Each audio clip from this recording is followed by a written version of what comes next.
ঠিক আছে, ওটা লাগবে না। সরাও তো, সরাও। বাড়ির লোক কে আছে? বাবা।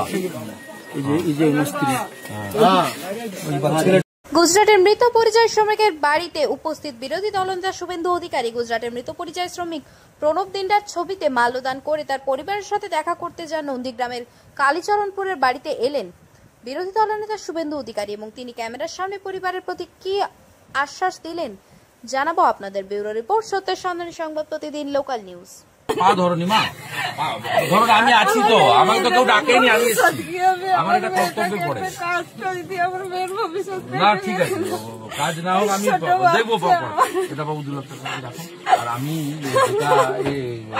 জয়দেব ছিল বট,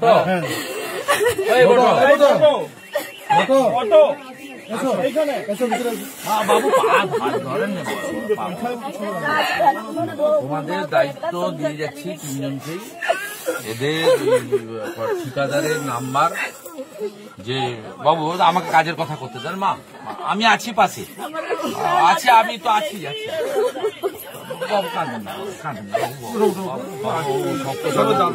দুটা নাতি নাতনির জন্য কাঁদেন না, আমরা তো বলেছি দাদা আছে আমাদের আছে, তো আমি তো নিজে প্ল্যান করে মানে কথা বলে এলাম তো আজকে, মানে নিজের মতো করে। আর ওই ছেলে ছিল আমাদের একটা হাতিয়ার ছিল, সেটিকে রাজনীতি আমার কর্তব্য, এটা আমি আপনাদের স্থানীয় অভিভাবক, এটা আমার কর্তব্য। আমি যেটা বলছি, বট জয়দেব এবং চন্দন আসো, ঠিকাদার যে অন্ধ্রপ্রদেশে তার নাম্বার লাগবে, আর ওই কোম্পানির ওখানকার বিশেষ ঠিকানা, ওখানকার এমপিকে এমএলএ কে লাগবে। এগুলো পেলে আমি যাতে ওদের কোম্পানির দিক থেকে ক্ষতিপূরণ টুরণগুলো দেয়, কিন্তু আমি ব্যক্তিগতভাবে আমার সামর্থ্য অনুযায়ী করলাম, দেখলাম এই বাচ্চা দুটোর পড়াশোনার দায়িত্ব আমাদের নিতে হবে। বাকি কথা আমি বলবো, শক্ত থাকবেন। এইটুকু বাচ্চা মারা গেছে, তো ইয়াং ছেলে, ভুলা খুব মুশকিল, কিন্তু আপনার নাতি নাতনি এবং এই মেয়েটার দিকে তাকিয়ে চোখের জলটা বন্ধ রাখুন। আমি প্রাথমিক সহযোগিতা করে গেলাম, বাকিটাও আমি এদেরকে দায়িত্ব দিয়ে যাচ্ছি। আমাদের মন্ডল প্রেসিডেন্ট বট আছে, জয়দেব ভাই আছে, জেলা নেতৃত্ব চন্দন ভাই আছে, এরা আমি আগে কোম্পানির সঙ্গে কথা বলে ক্ষতিপূরণের ব্যাপারটা দেখি, বুঝছেন? এটা প্রাথমিকভাবে আমি দিয়ে গেলাম। আপনারা অসহায় হবেন না, এইটুকু আপনি কথা বলতে পারেন। পশ্চিমবঙ্গে কাজ নেই, কি করবে? পশ্চিমবঙ্গে কাজ নেই, 500 টাকার ভাতা আছে। পশ্চিমবঙ্গে কাজ থাকলে কি এরা যায় নাকি বাবা মাকে, বাচ্চাদেরকে ছেড়ে দিয়ে? আপনি পরিবারের পাশে দাঁড়ালেন, আমার কর্তব্য। এখানকার মানুষের সঙ্গে আমি বলি, আমি আত্মীয়।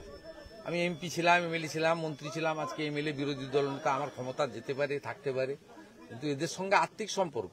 আমি সুখে দুঃখে এই গ্রামে বাসন্তী পূজায় ডেকেছিল, আসতে পারিনি, অন্য কাজ ছিল। আনন্দে না থাকি, দুঃখে তো আছি। আমার কর্তব্যের মধ্যে পড়ে, আমার ব্যক্তিগত যা সামর্থ্য সেই অনুযায়ী দুটো পরিবারকে দিয়ে গেলাম। ওদের পরিবারকে লক্ষ্য নজর রাখার করার দায়িত্ব আমার। আমি স্থানীয় 3 নেতৃত্বকে, আমাদের মন্ডল প্রেসিডেন্ট বট ভাই, জেলা নেতৃত্ব জয়দেব, চন্দন, এদেরকে দায়িত্ব দিয়ে গেলাম। প্রধানের বুথ এটা, আমাদের অমর ভাইয়ের বুথ, পঞ্চায়েত মেম্বারের বুথ, এরা লক্ষ্য নজর রাখবে।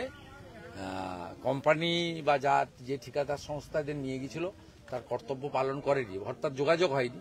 সে ঠিকাদার সংস্থা অন্ধ্রপ্রদেশে বাড়ি, তার নাম্বার নিয়ে আমি নিজে কথা বলবো। এর জন্য দায়ী পশ্চিমবঙ্গ সরকার, রাজনীতি কিছু নেই। শুধু নন্দীগ্রামেই 30,000 ছেলে বাইরে আছে, হিন্দু আছে, মুসলমানও আছে। মহারাষ্ট্র দেখবেন ভর্তি, উড়িষ্যা ভর্তি, বাঙালি ভর্তি। কেন এটা হয়? এত ছিল না তো। ইনি সব সময় বলেন 3 কোটি চাকরি দিয়েছি, ভর্তি কাজ, আর কত চাই। তারপরেও কেন এই দৃশ্য? অ্যাক্সিডেন্টের জন্য কাউকে আমি দায়ী করব না, কাজ করতে গেছে অ্যাক্সিডেন্ট হয়েছে, আলাদা কথা। কিন্তু এরা যাচ্ছে কেন? পাশেরটা 26 বছর, এটা 30 বছর, এসব বাচ্চা, ইয়াং। এরা যাচ্ছে কেন? প্রশ্নটা চাই। একজনকে দিয়ে আমার বিরুদ্ধে টিভিতে বলিয়েছিল, জি 24 ঘন্টা বলে একটা চ্যানেল আছে চটিচাটে,